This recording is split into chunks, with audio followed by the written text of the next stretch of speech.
Então, a gente toma as decisões mediante ao comportamento da carga, mediante ao comportamento do efeito do treino e mediante aquela prescrição que a gente fez. Se dá para a gente adiantar, né? Se ela está respondendo muito bem ao treinamento, a gente adianta alguns treinos mais intensos e volumosos.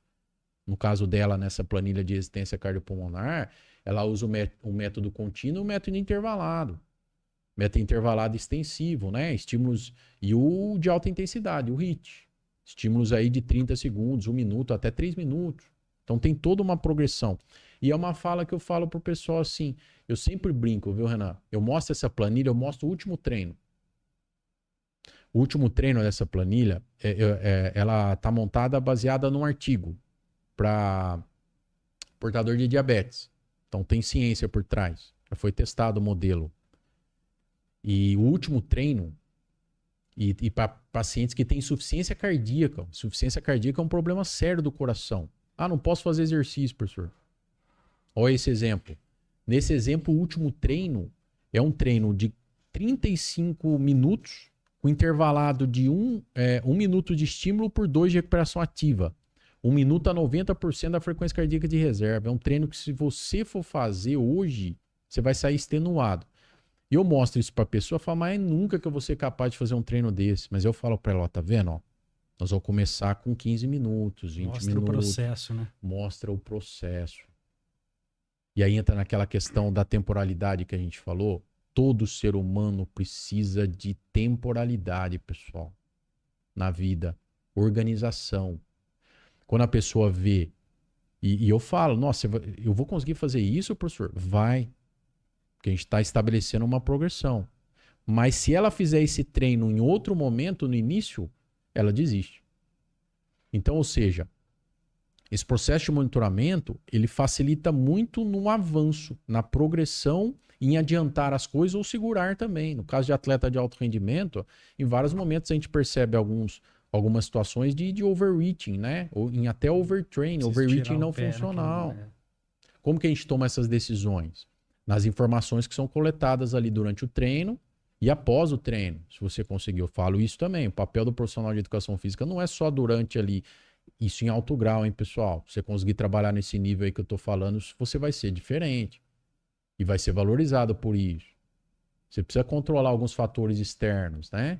Para até poder gerar resultado para o seu aluno, para o seu cliente, né? Não dá para a gente ficar ali só na prescrição. Eu falo assim, a gente explora só a prescrição de treinamento. A gente vende planilha, a gente vende treinamentos a longo prazo, vende consultoria online, tudo isso é ótimo. Mas a gente deixa de explorar esse outro nicho. E na verdade é esse ponto que vai gerar um engajamento maior de quem está praticando.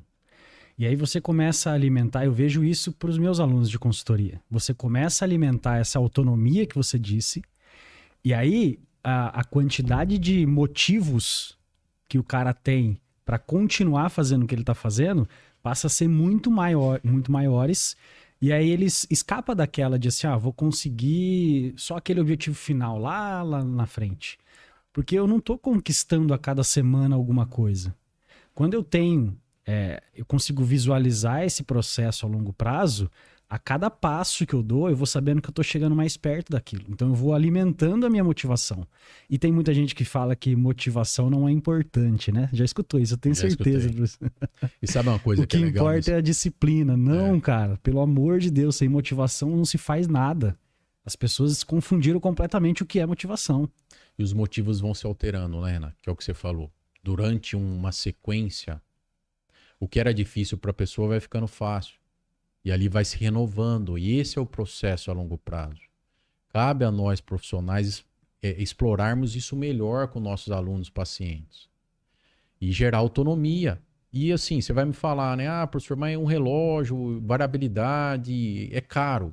Não, você pode fazer isso com métodos simples. Lá na nossa atuação prática, a gente fala para eles têm um caderninho. Caderninho, essas cartilinhas mesmo, ó, custa R$2 na papelaria. Os professores lá tem carimbo, tem... Então, por exemplo, para quem tem hipertensão e diabetes, nos 2 primeiros meses, ou eles fazem um automonitoramento em casa, no caso de portador de diabetes que toma insulina, recebe. Você tem lá um aparelhinho. É só você fazer o controle lá em jejum ou A gente não usa para fins de diagnóstico, né? Não precisa ser em jejum, antes do treino, meia hora antes. Para o profissional de educação física entender como é que você está antes lá. Se estiver acima de 250 a 300, ele vai ter que mudar a carga de treino. Acima de 300 tem que esperar o remédio fazer efeito. Quem sabe até monitorar isso antes. E eles chegam nessa carteirinha, assim, isso a gente usa mais com idoso, né? Que o pessoal tem um pouco de aversão a celular em alguns casos, né? Eles acham tão bonito o professor chegar lá e olhar os valores de pressão arterial e de glicemia e carimbar, deixar o carimbo, que isso gera uma motivação, que nem você falou, motiva. A pessoa vai perceber, nossa, minha glicemia já está baixando. Nossa, minha pressão esse dia baixou bastante. Ou seja, ela vai percebendo que ela é competente. E isso gera adesão a longo prazo. Veja, você não vai gastar dinheiro nenhum para isso. Você está envolvendo a pessoa naquilo que você está fazendo. Eu falo isso, Renan. A saúde, a gente não pode esperar ela chegar. A gente tem que ir em busca dela. Não é passivamente, ativamente. Isso é importante. É nosso papel como profissional de educação física promover a autonomia e levar o aluno a esse processo de busca pela saúde. Isso é educação, né? Que é o que você está fazendo muito bem no podcast aí. Gerar um processo educacional que gera impacto e vai alimentando essas pessoas de motivos certos para que as coisas possam acontecer. Melhorar painel lipídico, melhorar hemograma, reduzir peso corporal, que nem é um dos principais desfechos aí que a gente espera, né? Massa corporal, melhorar função muscular, a pessoa ter mais possibilidade de fazer as coisas em casa, né? Tem um conceito legal nessa parte que a gente que estuda monitoramento fala muito, que é o que a gente chama de lifespan, tempo de vida útil. Isso é legal, pessoal. Você quer envelhecer como, né? Por isso que é importante ter acesso a informações. Que a gente vai ter uma expectativa de vida maior, a gente vai ter mesmo. A gente já sabe disso, mas a questão é como que você vai viver essa fase final da sua vida, 60, 70, 80, 90 anos, 50 anos. Como você vai viver isso? Essa é a pergunta que você tem que se fazer. E não se você vai viver mais. Todo mundo quer ter autonomia, quer ter tempo de vida útil, quer brincar aí com os netos, com os filhos. Que nem hoje, um dos principais motivos para eu fazer exercício, do jeito que eu faço, já fui atleta também, mas é o nascimento dos meus filhos. Eu quero estar bem, né? Vou fazer 40 anos esse ano aí, eu quero viver até os 90, 95, 100 anos, né? Não depende só da gente, mas eu vou fazer o possível para isso. E o exercício tem um papel fundamental nisso. Tempo de vida útil. Isso que faz a diferença. Tem até uma frase que achei legal, vi em rede social esses dias aí, que a verdadeira aposentadoria, né? Verdadeira aposentadoria é isso. Não é você se preparar só financeiramente. É você se preparar para ter massa muscular, ter tendão, ter movimento, poder participar da vida das pessoas, dos netos, dos filhos, continuar um trabalho ativo, a cabeça ativa. Essa é a verdadeira aposentadoria. Viver bem, né? Exatamente. Dentro disso agora, isso é uma coisa muito importante de se falar. Você falou muito de que seu trabalho também está ligado à sarcopenia e tudo mais. Qual que é a importância da gente pensar no trabalho de musculação, por exemplo, ou qualquer outra atividade resistida, com o intuito de aumentar o conteúdo muscular ou de prevenir a perda desse conteúdo muscular que naturalmente vai acontecer com o envelhecimento? Tá. Assim, pessoal, apesar de muitos terem ressalva em relação à academia, musculação nessa faixa etária, né? É algo que todo mundo vai falar que é importante para vocês, quem está envelhecendo, 60, 70, 80 anos. Porque o treinamento de força, né, que é a musculação em si, ela tem o que a gente chama de tensão mecânica. E isso é importante para uma série de partes do seu corpo. A caminhadinha lá que a turma faz às vezes não dá muita conta disso, Renan, né? A tensão mecânica, a caminhada tem uma pegada muito mais. A caminhada, hidroginástica um pouquinho mais também. Mas tem uma pegada muito voltada para coração e pulmão. A parte que a gente chama de cardiopulmonar e metabólica, sanguínea, né? Melhora muito essa parte aí.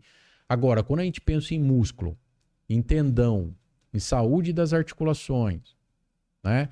Em ligamento, Quando a gente pensa em cartilagem, você precisa ter o que a gente chama de tensão mecânica. O que é isso aí? É fácil o pessoal entender, né?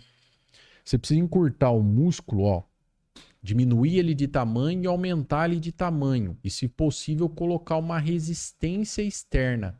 Isso vai gerar uma tensão mecânica. Né? A gente chama isso de ação concêntrica e ação excêntrica. E tem a isométrica também. Que você pode estar parado apertando o braço. Isso aqui é até bom para diminuir pressão arterial. Né? A pessoa aperta a mão, sustenta lá por 6 segundos, com o máximo de força que conseguir. Isso aí vai diminuir a pressão arterial na sequência. Né? Depois de alguns segundos. A gente sempre fala que o melhor remedinho que o hipertenso tem seria fazer esse tipo de situação. A contração muscular, né? A contração muscular, a tensão mecânica. Assim, ó, para a gente entender e fazer uma imagem, o músculo precisa apertar o osso. Né? O músculo precisa reduzir o tamanho com essa tensão e ele vai comprimir, apertar o osso. Tensão mecânica. Tá? Eu vou dar alguns exemplos nessa tensão mecânica aí. Vamos pensar, o pessoal faz muita suplementação de cálcio aí, né? Na terceira idade, aí no envelhecimento. Não adianta nada você ter bastante cálcio. O cálcio é importante porque é a base do osso, né? 95% do osso é formado por cálcio, pessoal. Então, vai aquele exame de densitometria óssea, o que você mede mesmo, ó, é a relação com o cálcio que você tem ali. A imagem vai dar ali um percentual disso, em centímetros cúbicos e assim por diante.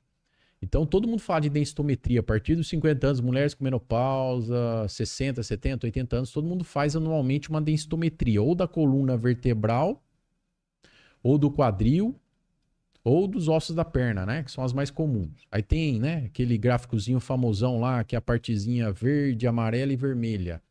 E ali tem um quadradinho preto que vai te dar se você está com a densidade mineral óssea em média ou menor. Então, o cálcio é importante para isso. Todo mundo fala, quer tratar redução da densidade mineral óssea, precisa tomar cálcio, fazer exercício e melhorar a alimentação. O exercício é o principal, porque assim, você faz a suplementação de cálcio, entra ali no sangue, não adianta nada estar só no sangue, você tem que transferir isso para o osso. E o que faz essa transferência em alto grau? Tem alguns estudos que mostram uma taxa de absorção de quase 7 a 8 vezes maior, quando você tem essa tensão mecânica, em treinos de 15 a 20 minutos. Então é meio como se abrisse uma porta ali no osso, uma portinha que está ali no osso para entrar mais cálcio. Então, assim, se você fizer a suplementação e fizer a tensão mecânica, você tem as duas coisas sendo feitas da melhor maneira. Você está abrindo a porta e tem bastante lá fora para poder entrar. Agora, se você só suplementar, não tem demanda. Você não tem a abertura da portinha. Eu estou dando o exemplo da porta para o pessoal entender. Mas a membrana óssea ali, ela não reduz a permeabilidade dela. E vai ficar mais difícil do cálcio entrar. E ali, essa suplementação quase toda vai estar sendo perdida principalmente na urina, né? Fora que sobrecarrega alguns outros tecidos. Então, assim, para resumir esse exemplo aí, eu tenho uma aluna que chegou para mim semana retrasada e falou, pô, professor, minha filha me mandou um suplemento de cálcio dos Estados Unidos, pagou $300. Começando ela. Porque se fosse aluno antigo lá, a gente cobra e eles conversam. Essas informações eles sabem. Os professores lá falam durante a aula esse tipo de informação, eles anotam no caderno. Eu já brinquei que eu vou fazer prova com eles lá. E aí, essa aluna estava começando, aí a gente foi olhar o suplemento. O suplemento realmente é bom, aumenta a taxa de absorção em relação a esses comuns que a gente tem em quase 1,2%. Só que eu falei para ela, 1,2%, $400. Comparado com os tradicionais aí que você tem 50 a 100 reais aqui no Brasil, 1,2%. Se você for para o exercício, vai para 15, 20%. Ou seja, às vezes as pessoas não fazem muito esse tipo de relação. Então, você falou do treinamento de força, por isso que é importante, pessoal. Porque mesmo uma pessoa com pouca disponibilidade de cálcio ali no sangue, se ela fizer exercício, a porta está aberta. Então, não é a questão a quantidade de cálcio que você tem ali no sangue para entrar. Isso vai fazer a diferença? Sim. Mas a questão é facilitar a entrada do cálcio também ali para o osso. Como que você faz isso? Com caminhada muito pouquinho. Você tem que ter essa tensão mecânica. Por isso que adicionar resistência externa é importante. E você pode fazer isso de diferentes formas. Você pode fazer com elástico, Você pode fazer com peso, com máquinas, você pode fazer isso com vários tipos, com o próprio peso corporal, você pode fazer isso com resistências na hidroginástica. A ideia é colocar uma resistência para que gere tensão mecânica. Tem alguns estudos para idosos, por exemplo, que a pessoa fazendo posicionamentos com o corpo e ativando o músculo voluntariamente é o suficiente, né, para gerar essa resistência externa. É lógico que depois isso vai precisar de uma progressão, e aí por isso que a musculação, né, o treinamento de força feito com pesos e máquinas tem uma pegada legal para essa população, porque ali a gente consegue modular bastante essa resistência externa, né? Algumas modalidades ficam um pouco limitados nesse sentido, mas isso vai fazer muita diferença, Renan. O treinamento de força hoje foi levado num patamar na área da saúde. Há 10 anos atrás, a gente só falava da parte cardiopulmonar. Há 10, 15 anos atrás. Quando você pega as diretrizes sobre exercícios para evitar morte de coração, até 15 anos atrás, a gente falava muito do treinamento de resistência cardiopulmonar.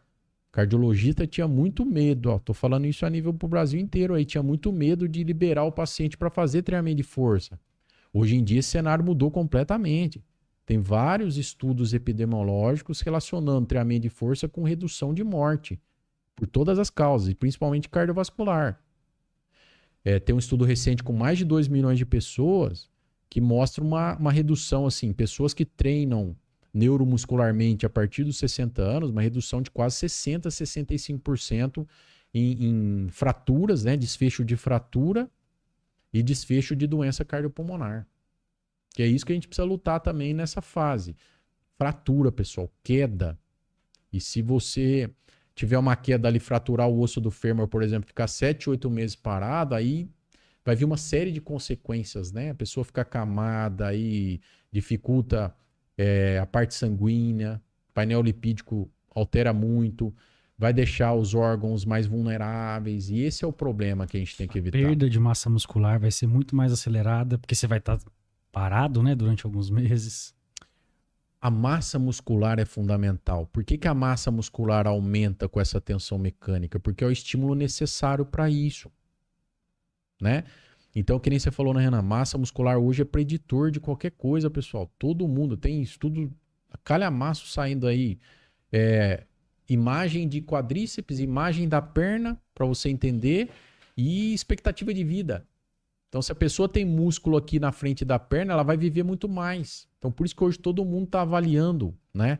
Toma cuidado, ó, faz essa avaliação. Se você tem muita gordura aqui, ó, no meio do corpo, aí dá para fazer uma medida de perimetria, não é a melhor, mas você pode usar outros métodos. Se você tem muita gordura central e pouca massa muscular na perna, procura um profissional para te explicar sobre isso. Então, isso é um recado legal para dar. Porque essa relação com massa muscular em perna hoje, em coxa, quadríceps e posterior de coxa, é um marcador de um dos mais importantes para a sarcopenia, que você falou, que é essa perda de massa muscular severa. Tem outros critérios também hoje na atualidade. Mas hoje a gente sabe que a saúde da pessoa depende quase que exclusivamente disso. Tanto pegando o exemplo da Covid aí, pacientes que tinham uma maior área de secção transversa no tecido muscular do quadríceps, quando eles eram internados por causa da Covid, internações graves, a internação para pacientes que tinham uma área maior de músculo na coxa era em média 10 dias a internação. Para sedentários que tinham uma menor área de secção transversa, a internação era para 18 dias e a chance de óbito era muito maior. Mas como? Eles começaram a fazer essas medidas de imagem de perna para tomar as decisões clínicas ali no tratamento da doença, em pacientes graves, tá? Tô falando. Mas veja, eu estou dando esse exemplo para a gente entender a importância de você ter músculo para o processo de envelhecimento, em todas as situações, pessoal. O músculo hoje ele atua como um órgão mesmo do corpo, sinalizando algumas situações específicas que vão combater diversas doenças, né? Tanto é que a gente hoje fala também das exercinas, né? O exercício ele é até considerado, né, uma polipílula da saúde. É um termo que é questionado e eu gosto, tá? Você pode... eu falo assim, que um dos únicos remédios que tem diferentes efeitos em diferentes doenças é o exercício físico, porque ele tem diversas formas de atuar no seu corpo. Então a gente fala mesmo que o exercício ele é uma polipílula. É como se você estivesse tomando aí vários remédios ao mesmo tempo para tratar várias situações. Ele vai ajudar em diversas doenças e condições, né? Tem um ponto importante aqui, eu me lembro durante a pandemia, inclusive, nós produzimos um curso junto com o professor Newton Nunes, não sei se você lembra, de síndrome metabólica, e você, inclusive, mostrou um estudo lá que comparava justamente essa imagem ali do quadríceps, né, de pessoas que estavam acima do peso, obesidade, e pessoas sedentárias. Isso é legal. Mas esses obesos eram fisicamente ativos, tinham um conteúdo muscular maior. E essas pessoas sedentárias tinham uma gordura intramuscular muito maior. Show. E eu queria que você falasse um pouquinho disso aí. Maravilha. Porque, rapidinho, é importante assim, existe uma aversão muito grande da população obesa ao exercício, principalmente ao exercício de força, porque foi nos ensinado que apenas o exercício aeróbico faz eu perder peso, né? Mas a gente precisa olhar com um cuidado extremo para essa questão do conteúdo muscular. Então, muito mais do que pensar principalmente em curto prazo, em médio prazo, o obeso não vai se tornar uma pessoa magra em 2 meses. Agora, a gente melhorar esse conteúdo muscular em 3 meses, 6 meses, em 1 ano, vai fazer muita diferença para a saúde dele, né? Sem dúvida. Não, isso é muito legal. E aí, ó, olha que isso... Eu vou falar da parte mais aplicada e depois eu falo um pouquinho do estudo. Mas assim, isso que o Renan falou é muito interessante, viu, Renan? Você não pode estar preocupado só com o peso do seu corpo. As pessoas falam assim, mas eu tô com 2, 3 quilos a mais, 4 quilos, 5 quilos. Não é um bom indicativo isso. E isso não pode te desanimar também. Você não pode basear suas decisões a nível de alimentação e exercício só em cima dessa variável. Ela não é definidora. E aí entra o que você está falando. A gente tem gordura, por exemplo, em várias regiões do corpo, só para caracterizar, né? Tem a subcutânea, que é essa embaixo aqui da pele, ok? Tem a gordura intramuscular, que é a que fica lá dentro do músculo. Tem a gordura visceral, que é entre víscera e órgãos, né? Pâncreas, coração, gordura entre órgãos, a visceral, né? E a gordura central que a gente fala que é mais nessa região central do corpo. Então, o que o Renan falou desse estudo é o seguinte: pessoas que estão acima do peso, tá? IMC entre 30 a 35, obesidade grau 1, ou sobrepeso 25 a 30, tem um trabalho muito legal que mostra isso, né? Que se fizer treinamento de força 2 vezes por semana durante 16 semanas, né? Isso já tem efeito para 2 meses também, entre 2 a 4 meses. Nem sempre você vê muita redução de peso total, tá? E você vê pouca redução também de gordura subcutânea, mas você mexe muito nessas internas, principalmente no caso do treinamento de força, a intramuscular, dentro do músculo. Até tem imagem sobre isso, é muito legal. E o treinamento de resistência cardiopulmonar mexe muito nessa gordura entre vísceras. Então os dois são importantes, combinados as estratégias, ponto. Mas qual é a conclusão que a gente tira disso? Tem inúmeras aplicações práticas, né? Quando a gente olha, por exemplo, você está acostumado a olhar uma pessoa com roupa, né? O falso magro. Esse falso magro que é sedentário, que não faz exercício físico, ele tem pouca gordura subcutânea embaixo da pele. Mas quando você vai olhar para dentro do músculo, ele tem muita gordura intramuscular, tem mais do que na subcutânea. Isso ninguém fala. E para essas pessoas que treinam a força 2 vezes por semana e mesmo estando acima do peso, você começa a reduzir essa gordura intramuscular, mesmo ainda não mexendo na subcutânea. Então, do ponto de vista da saúde, em alguns casos, essas pessoas vão estar muito mais protegidas, né? É o que esse estudo mostra, que esses obesos, pessoas com obesidade grau 1, que fazem exercício por 16 semanas, têm uma chance em diversos sentidos de doença, por exemplo, doença cardiovascular, menor do que esses falsos magros. Então isso é legal para você levar para o seu tio, para a sua amiga, né? O seu amigo aí que é considerado falso magro, você olha para ele, ele tem pouca gordura subcutânea, às vezes tá de calça jeans, algumas roupas escondem bastante, né? Você fala, nossa, a pessoa tem saúde, mas você vai ver mesmo a fundo, ela não faz exercício, ela é sedentária.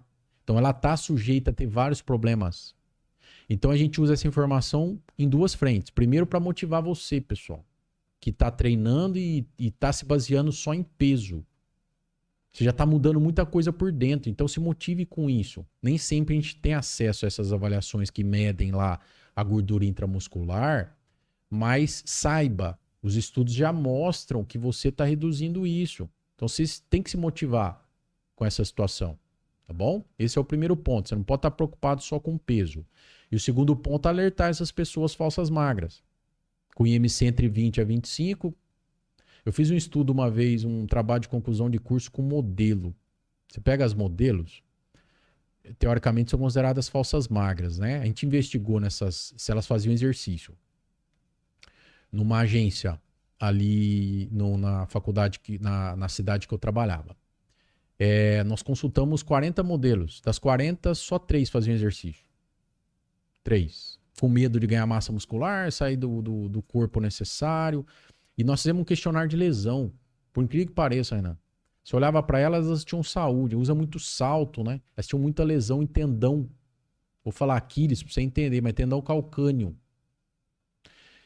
Então, você ia avaliar o tendão ali, o tendão tinha uma densidade muito pequena. E você pega, às vezes, alguém que tem sobrepeso ou tem obesidade grau que faz exercício, o tendão é forte. Então, ou seja, uma modelo como essa, com IMC de 20 a 25, que é considerada pelas revistas, pela mídia, pelas redes sociais como uma referência, estão cheio de lesão, tem muita instabilidade articular em joelho, e não são, assim, eu estou fazendo uma crítica construtiva, não são referência para essas que não fazem exercício de saúde, comparadas com pessoas que têm mais peso corporal. Tá bom?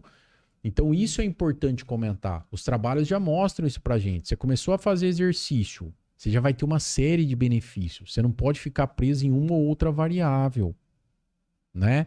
Eu tô numa luta agora recente pra gente abaixar a hemoglobina glicada de 3 pacientes que estão treinando certinho 4 vezes por semana, passaram com nutricionista. Essa semana mesmo, fui verificar os exames bioquímicos dela, a gente conseguiu reduzir de 6,8% para 6,2%. 6,6%, o limite é 6,5%. Ela falou, nossa, professor, eu desanimei, achei que eu ia melhorar, não sei o que. Calma, vamos olhar para o resto. Melhorou o colesterol, já está sem dor na coluna vertebral lombar, já está com a libido mais forte, já está dormindo melhor, não estava conseguindo dormir. Então, assim, as pessoas... A gente tem que analisar sob um prisma complexo da saúde. Esse é o ponto. Converse com o profissional sobre isso. E você que é profissional, não limite seu trabalho. A gente simplifica demais em alguns casos, Renan. Tende a escolher algumas variáveis como heróicas. E essa atribuição percentual ao heroísmo de algumas variáveis, isso vai prejudicar o processo a longo prazo. Não é a mídia que determina isso, né? E sim... o entendimento desse processo a longo prazo.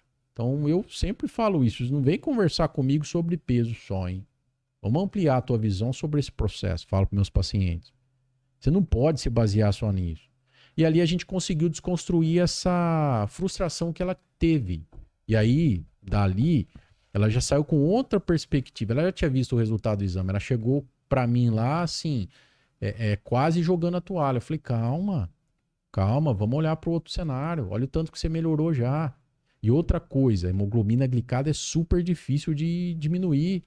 Aí deu espaço para a gente explicar sobre o processo fisiológico para isso, que mostra um histórico de 3 meses do açúcar no sangue. É uma mudança crônica. Então, nós como profissionais de educação física, a gente tem que atuar nessa complexidade, pessoal. Quem entende de exercício e resposta ao exercício é o profissional de educação física. Não é nem o outro profissional da área da saúde. E aí a gente tem que ser levado nesse patamar de importância. O pessoal da física.